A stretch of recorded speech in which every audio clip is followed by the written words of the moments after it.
Saya ingin mengkritik Anies Baswedan dan saya ingin katakan bahwa Anda sangat tidak negarawan, mendukung orang tervonis korup. Oh iya, yang terbaru ya. Nama Tom Lembong. Ya. Anda tidak bisa memisahkan mana perasaan, mana supremasi hukum. Berbeda halnya apa yang dilakukan oleh Prabowo ketika kadernya, sahabatnya nyolong korupsi benur Pak Edi Prabowo. Bahkan Pak Prabowo sendiri bilang, saya pungut dia dari selokan. Ketika besar dia nyolong. Walaupun sahabat Pak Prabowo, ya, marah ya terhadap saudaranya, kadernya yang nyolong. Sama seperti Pak SBY. Bagaimana Anas Urbaningrum itu dulu nyolong. Percayakan pada hukum, percayakan, ya. Anda bagaimana katanya mau menjadi pemimpin di Indonesia, tapi membedakan antara perasaan pribadi, pertemanan, kekeluargaan dengan supremasi hukum. Nggak bisa ya. Dalam Islam pun ya, mohon maaf ya, saya Muslim. Anak kita nyolong, ya udah nyolong dia. Walaupun anak kita itu, gak perlu Anda dukung gitu loh. Ya. Kalau Anda merasa tidak puas, ada kasasi dan banding. Ingat, Pak Anies, Anda bermimpi jadi presiden. Anda harus tunjukkan itu. Bagaimana Anda itu menjunjung tinggi supremasi hukum. Ayo, Flo. Jangan menjadi pengecut dan pecundang. Ayo, Flo, kok. Ini gue lebih suka dengan tempat tamparannya, bukan buat itunya sih. Mohon maaf ya, si Abah Aniesnya. Gue lebih suka nih tamparannya untuk si Eko-nya nih malah. Pengikut-pengikutnya yang hujatin KDM terus ini. Udah kok. Nih kok nih. Ayo lo kok. Terus siapa lagi tuh? Si itu tuh yang tadi tuh yang suka pakai peci putih tuh. Itu jejak digital juga ternyata nggak bagus itu. Banyak kasus itu. Lu berdua kayaknya sama deh kok. Ini jadi saya ini lucu sih. Jadi kayak saya mengomentari orang yang mengomentari video orang. Ya ini khasnya reaksi gitu kan. Mengomentari orang yang mengomentari orang. Jadi di video pertama mengomentari Anies Baswedan dan kasus korupsi itu ya. Habis itu dikomentari orang-orang yang mengomentari KDM. Tapi saya jadi gak paham karena di video pertama tidak ada kata KDM dan lain-lain. Nah di video kedua tiba-tiba ada KDM. Nah jadi saya nggak paham konteks dan saya juga nggak kenal sama si Eko dan siapa gitu ya. Ya jadi ya udah mau diapain lagi? Saya sendiri nggak paham. Ceritanya apa gitu. Intinya mungkin ada seseorang yang bernama Eko suka ngeritik gitu KDM dan ini entah bagaimana kok bisa berhubungan dengan Anies Baswedan gitu. Ya sampai situ aja sih saya. Sisanya saya nggak paham gitu. Alurnya seperti apa ini?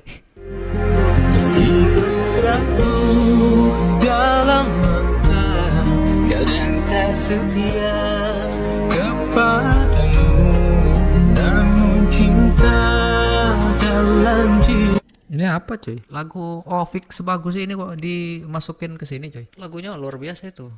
Penyesalan supir bis pariwisata pemilih KDM. Nggak tahu juga sih saya. Soalnya bis pariwisata itu ya kadang PO-nya sendiri ada yang di Jawa Barat, ada juga yang di luar Jawa Barat kan. Kadang-kadang ada tuh. Jadi kayak misalnya bis pariwisata tapi ngambilnya dari Jogja, dari Surabaya, dari mana gitu. Makanya kata Kang Deddy tadi ada dari Jogja gitu. Yang ikut demo di situ. Ya kalau masalah nyesel nggak nyesel ya itu kan setiap keputusan yang sudah diambil kalau bisa ya jangan disesali ya. Tapi kalau memang harus disesali ya harus tetap bisa move on juga gitu. Ya karena kita yang melakukan pilihan itu kan. Jadi maksudnya kayak kamu milih Kang Deddy tapi nggak sesuai dengan ekspektasimu. Ya sesel, aduh ngapain saya pilih ya. Tapi setelah itu ya harus move lagi gitu kayak wah saya harus gimana ya gitulah. Ya mungkin gimananya tadi ya dengan demo tadi ya kali. Ya saya sih cuma berharap ya pariwisata ini bisa maju lah tanpa mengandalkan anak sekolah. Sejarah bus pariwisata itu dibuat karena ada orang yang ingin berwisata gitu. Jadi mengangkut biasanya kayak soalnya saya tuh pernah ngeliat kayak rombongan kerja gitu. Kalau di Indonesia itu kayaknya memang entah ya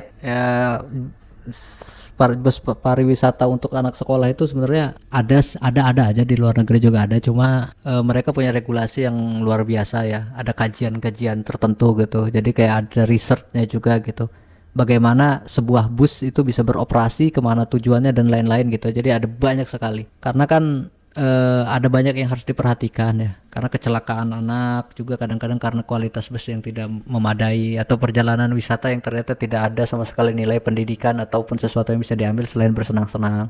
Ya perlu ya mungkin tahu ya, memang kayaknya kelas kita memang secara pendidikan itu memang masih bawah juga gitu kayak. Jadi kita bicara study banding, study tour itu isinya adalah jalan-jalan gitu. Jadi kayaknya kita sendiri nggak bisa gitu. Bahkan guru-gurunya juga mungkin ngerasa bahwa ya itu jalan-jalan gitu. Atau sebagai sebuah hadiah atau refreshing gitu. Jadi kadang memang secara isi sih saya ngerasa nggak ada. Kayak tidak ada laporan yang jelas. Kadang-kadang itu hanya sekedar ya jalan, bayar, belanja-belanja, pulang, cerita, pamer, udah. Para pekerja pariwisata di Jawa Barat menggelar aksi unjuk rasa di halaman Gedung Sate Kota Bandung. Mereka mendesak supaya surat edaran nomor 43 PK.03.03 Kesra yang memuat larangan study tour era Gubernur Jabar Deddy Mulyadi untuk segera dicabut.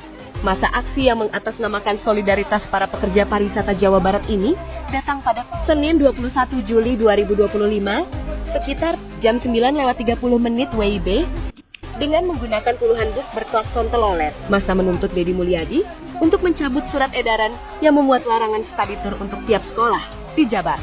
Tuntutan kita itu hanya satu, cabut larangan gubernur kegiatan studi tour sekolah dari sekolah di Jawa Barat keluar Jawa Barat, kata koordinator aksi Herdi Sudarja. Jika tuntutan mereka tidak didengarkan, masa aksi pun mengancam akan membawa pasukan yang lebih besar. Sebab kata Heri, ini baru 10% dari para pekerja pariwisata di Jabar yang turun ke jalan.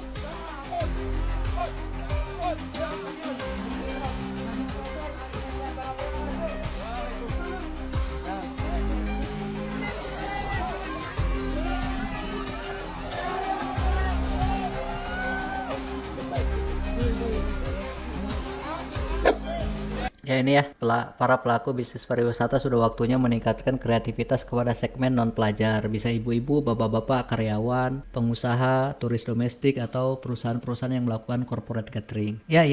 Betul. Maksudnya segmen pariwisata itu kan sebenarnya memang arahnya sebenarnya seharusnya ya, kalau mau ngomong pariwisata ya, soalnya pariwisata. Bukan, sama sekali nggak ada istilah belajar atau pendidikan. Pariwisata ya seharusnya mengarah kepada orang yang ingin berwisata, yang mana itu ya bisa ke segmennya ibu-ibu, bapak-bapak, ada ibu-ibu pengajian, bapak-bapak pengajian mungkin, atau ya perusahaan seperti namanya corporate catering ya ada tuh, karena ya itu adalah sasaran yang sangat pas. Mereka orang-orang yang punya uang, atau bahkan perusahaan mungkin ngebayarin gitu. Nah, sasarlah ke arah situ gitu. Tapi nggak tahu ya di Indonesia itu ada sih, saya rasa ada sih corporate gathering gitu. Cuma memang kayaknya selama ini bus pariwisata itu tidak pernah menyasar ke situ gitu. Jadi kayaknya jarang makanya gitu. Tapi saya rasa ada gitu. Tapi memang sih saya pikir-pikir ya jarang juga ya. Karena kalau misalnya di akhir tahun biasanya saya ke pinggir jalan, satu bus rombongan dari SMA 1 boleh lihat misalnya rombongan wisata, rombongan study tour dari Pondok Pesantren Mustika Jaya. Wah, kayak jarang gitu, kayak dari PT ini gitu. Ada sih, seharusnya ada sih, tapi kayaknya memang anak-anak sekolah sih sejauh ini yang saya sering rame itu. Tapi saya pikir-pikir ya juga ya, ternyata ketergantungannya gede banget gitu, sehingga mereka demo gitu, karena kayaknya ketergantungan terhadap anak sekolah itu sangat besar. Jadi kayak mereka iya.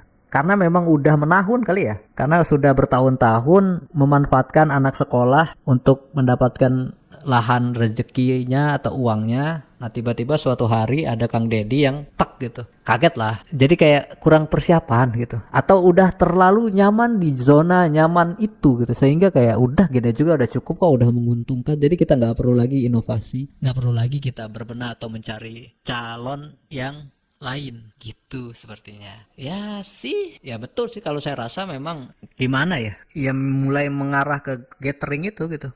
Mungkin jadinya kayak mulai dari awal lagi kali ya. Jadi kayak mereka mulai sebar lagi brosur, paket ataupun apa untuk perusahaan-perusahaan terkemuka di Jawa Barat misalnya. Mungkin ya kayak bikin proposal lagi ke perusahaan-perusahaan gitu, atau kepada majelis taklim yang ada di Jawa Barat gitu, daripada ngenyasar ke anak-anak sekolah gitu. Karena kan dia kan ngebawa namanya bus pariwisata gitu, yang artinya bus yang diperuntukkan untuk berwisata, bukan bus pari pendidikan yang diperuntukkan untuk pendidikan gitu. Jadi iya ya, Apalagi nanti seandainya Kang Deddy malah menerapkan sekolah akan menyediakan bus sendiri dengan biaya yang lebih murah, terus wisatanya bener-bener wisata, bukan wisata tapi tour study, yaitu pendidikan, bener-bener tambah goyang lagi tuh.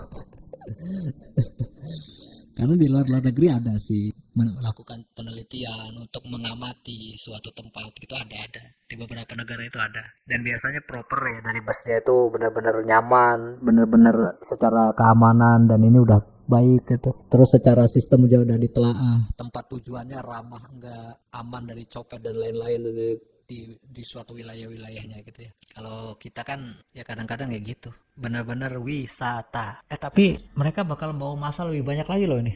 Ini kayaknya bakalan jadi demo jilid-jilid deh. Ini kata mereka baru 10%. Berarti 100%-nya bisa-bisa ya luar biasa gitu. Demi untuk mencabut itu gitu. Gimana ya? Ya udahlah, lihat ke depannya aja gimana nih. Maksudnya kayak ya kalau saya sih Kang Deddy ya ngurusin masyarakat gitu. Maksudnya secara ini gubernur itu bersentuhannya masyarakat itu, bukan bersentuhan dengan usaha-usaha swasta yang punya benefit untuk pribadi kepada perusahaan tertentu gitu. Nah, Uing mah simpel we menanggapi aksi demonstrasi anu dilakukan para pekerja pariwisata di gedung sate tadi Berang. Uing mah rek nanya ke bapak-bapak, ibu-ibu, orang tua siswa, wali murid, ya. Leuwih satuju mana study tour dihapus atau study tour diayakeun? Da kunaon kudu nanya ka wali murid. Kan wali murid anu neangan duit, kan wali murid anu ngarasakeun susahna neangan duit. Oke lah nu beunghar mah tinggal.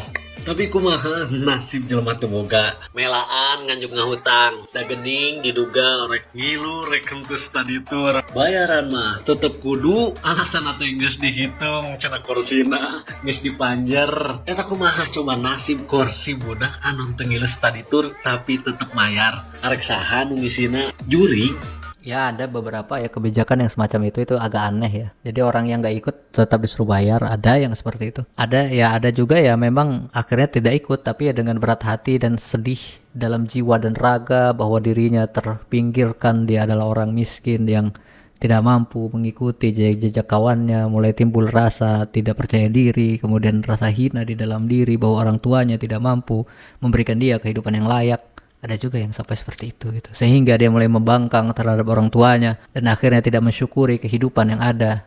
Ya itu cukup bahaya ke taraf yang sejauh itu ya. Maksudnya ya betul, pada akhirnya kan ini kembali lagi, yang membayarin study tour itu kan bukan anaknya tapi orang tuanya. Kalau orang tuanya nggak bisa bayar ya mau gimana gitu ya. Pada akhirnya kan para wisatawan ini mengambil uang dari orang tua gitu. Dan juga gurunya ngambil dari orang tua, ada yang kayak gitu. Jadi guru beserta bus pariwisata bernego-nego akhirnya mendapatkan harga, kemudian mengambil sisa keuntungan dari itu yang akhirnya menjadilah uang dan lahan untuk diri. Ada juga yang seperti itu. Jadi kayaknya ya betul. Jadi kalau misalnya mau pariwisata, mending gini aja. Orang tua yang mampu dengan orang tua yang mampu bikin grup WA, terus mereka ayo kita wisata yuk bareng anak-anak kita gitu, terus naiklah bus wisata, akhirnya berangkat. Nah itu kan kayaknya nggak apa-apa karena tidak ada membawa unsur sekolah, jadi benar-benar pure orang tua yang pengen di hari libur, di waktu-waktu yang bukan waktu sekolah. Aman kan? Kayaknya gitu bisa tuh. Jadi orang tua yang tidak mampu juga punya circle. Circle WA orang-orang yang tidak. Ayo deh kita sama-sama ke kebun bersama anak-anak kita. Wah misal ya kan gitu, berangkat kan ke kebun 10-20 anak yang membantu orang tua gitu. Jadi udah gitu aja gitu. Jadi nggak ada sangkut pautnya lagi dengan sekolah gitu loh. Artinya sekolah tidak ada riba, tidak ada fitnah yang menyatakan bahwa guru mengambil untung dari kegiatan ini. Nggak ada lagi kan fitnah-fitnah semacam itu. Karena kan sentimennya negatif loh. Kadang-kadang kayak apaan sih gitu. Dan nggak ada lagi yang mengatasnamakan study tour. Study itu belajar, tour itu adalah tour. Akhirnya study tour itu artinya kan harusnya belajar sambil tour gitu, tapi nyatanya enggak ada belajar ya, cuma tour doang tapi gak ada studinya. Akhirnya pariwisata. Ya udahlah, saya mah sama Kang Ame Murullah ini saya oke siap Kang. Saya juga keberatan Kang, setuju. Saya juga bahkan ada berharap bahwa TK di wilayah saya itu tidak ada namanya manasik haji. Karena aneh. Karena ternyata kalau orang daftar haji akhirnya tetap manasik lagi loh nanti dia di masa mau berangkatnya itu 1 tahun. Jadi kayak nggak usah deh, kayaknya nggak usah ada study tour.